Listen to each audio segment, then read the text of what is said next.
Welcome to the Summer of Love. Part 5.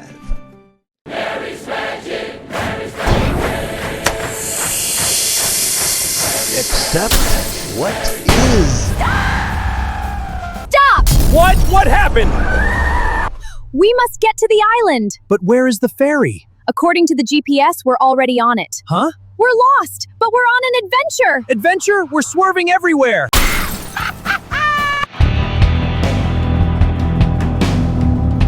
Hey everybody, okay, this is where, not right here, we'll probably do a video exactly the place where I proposed, but it was on this island, Whidbey Island, a magical place. So this is Marriage Magic, and it's our summer of love, but there's insights we're having along the way, and we thought we'd just share because it's just happening. So, what happened yesterday? What did I try to do? Well, he tried to reverse psychology the universe because we were stuck at the ferry line, and when we went in, we were talking to the ferry attendant, and she said, you know, you're standby, so you'll be on the 8:30 and the 8:30 ferry, and it was like, I don't know, 4:50 then. Yeah, so and I said, well, we're going to be really positive about this, and we're going to get on the earlier one. And then Barry took over by taking it a step further. A step further was, and again, if you haven't seen the last installment, check it out, because the point was we screwed up big time. Like we were so off track, it's ridiculous. We were at the wrong ferry terminal. We had to reverse completely and go back around to the other to get it. Another universe. So it was either take the wrong ferry at 8:30 or whatever time, or drive all the way around past Seattle. And we were like, oh my gosh, we're not gonna do this. So, but so we were stuck, and we were both being positive. But they were saying you're stuck here for over 4 hours. So I took it a step further and I said, I don't want to get on the ferry because I love it here so much. I don't even want to. I don't care. I don't want to. I love this place.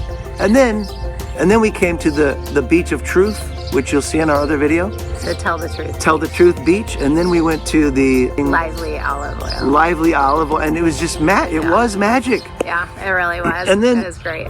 And I'm literally disappointed we didn't get to walk more. I'm not kidding. Then we looked at our time. We're like, well, we have to go back just in case we catch the next ferry. So we went back to our car. We get in our car, and we're driving up, and we're getting close to getting on the ferry, and the ferry control master stops us. Honey, we're finally at the front. I know. Just breathe. Stop! You can't go! What? And we're like, oh, well, we're not going to get on. And I kind of didn't care because I was like, we'll go back to the town and walk around. And then he went, okay, come forward. You can't go. There's no more room. Oh, no. Seriously? Wait a minute. There's room for one more car. Come forward. Yes! Yes! Oh, my gosh! Let's go! We were the last car to get on. The last car. It was like, we were told you're not going to get on there. It won't happen.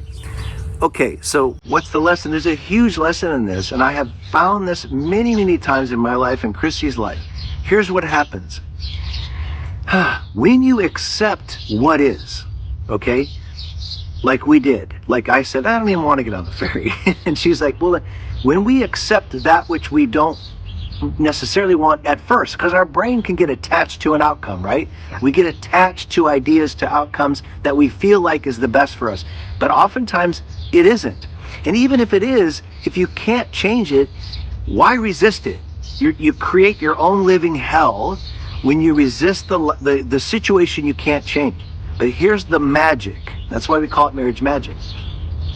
The magic happens when we accept it and go, I can't change it.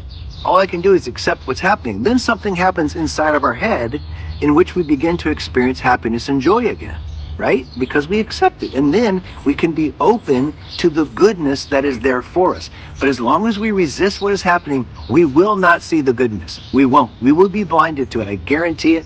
Why? Because I do it myself sometimes. I don't see the opportunity for happiness and joy. I don't. Because we cut ourselves off. But when we accept what is, especially at the high level of forget it, I don't want the ferry and all that, then you get to see, well, what's the good around us? Okay, so in our relationships, as I keep saying, this is marriage magic, but the principles are universal, right? They work for everything. Well, I'm going to pause you there because even if you don't get to from like upset to joy, even if you make that 1% shift by changing your inner dialogue and inner state, that 1% shift is leading you to the next 1% shift, to the next 1% shift, and you just can keep going until you get to that joy. Yeah, it's like we often, when we're at home, we often have that scale. If you've seen our other videos, we often have a scale 0 to 100, and we always say, don't ever expect yourself in your relationship, in anything, but in your relationship, like don't ever expect to go from wherever you are to 100% overnight. Like forgiveness, acceptance, joy, anything about your partner that you have a challenge, whatever it is that you're about yourself you want to change, that's unrealistic and it's not going to happen. So what we want to do is do incremental. I call it closing the gap slowly between who you are today and who you can become in the future. So when we accept what is happening around us, and she's right, incrementally, we were in the car having, resistance. We were not happy for a short period of time. We were not happy. And then we changed inside. And then we changed, in a sense, you could say we changed the world outside of us because it's here. Our experience is always here in our minds, in our hearts, in our soul.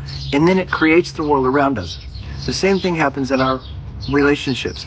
When we change inside, when we're in a situation that sometimes we don't want, like we thought, oh no, we hate this, we're missing the ferry, we're stuck here for 4 hours, we screwed up, she did, put it in the GPS.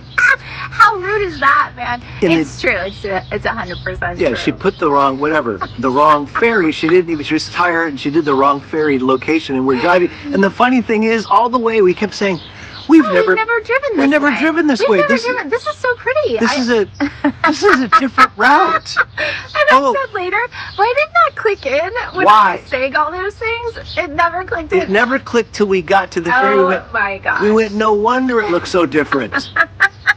We're in a different part. We've never been to this ferry terminal ever. It was ridiculous. Oh. No what? Oh, look at this. Oh, this bridge is different. Duh. You're on a different planet practically. We didn't put it together till we arrived at the ferry, the wrong ferry. Yeah.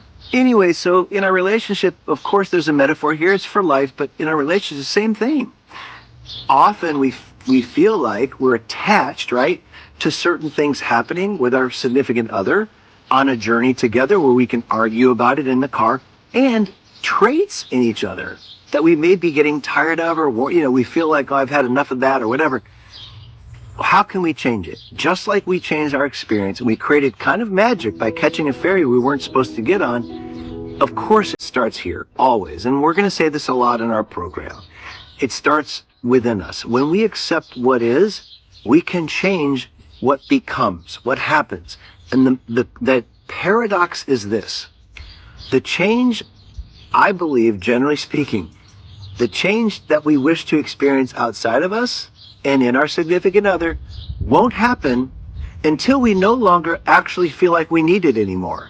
That's the paradox. When we change enough inside that we no longer need the change outside, that's when it happens. And that's magic in life in general.